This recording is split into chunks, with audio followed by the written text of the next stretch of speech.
আসসালামু আলাইকুম রহমতুল্লাহি ওয়া বারাকাতুহু। আজকে আমরা শুনবো রাসূল সাল্লাল্লাহু আলাইহি ওয়াসাল্লামের দোয়ায় আরোগ্য হলেন এই সম্পর্কিত হাদিস। হযরত ইয়াজিদ ইবনে আবু ওয়াইদ হতে বর্ণিত, তিনি বলেন, আমি সালামা ইবনুল আকওয়া রাদিয়াল্লাহু তাআলা এর পায়ের গোছায় আঘাতের চিহ্ন দেখে জিজ্ঞেস করলাম, হে আবু মুসলিম, এসব কিসের চিহ্ন? তিনি উত্তর দিলেন, এসব খাইবার যুদ্ধের আঘাতের চিহ্ন।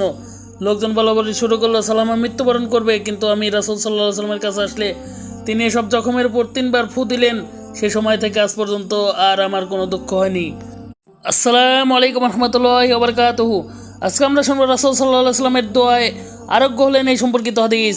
হযরত ইয়াজিদ ইবনে আবু ওয়াইদ হতে বর্ণিত, তিনি বলেন, আমি সালামা ইবনুল আকওয়া রাদিয়াল্লাহু তাআলা এর পায়ের গোছায় আঘাতের চিহ্ন দেখে জিজ্ঞেস করলাম, হে আবু মুসলিম, এসব কিসের চিহ্ন? তিনি উত্তর দিলেন, এসব খাইবার যুদ্ধের আঘাতের চিহ্ন।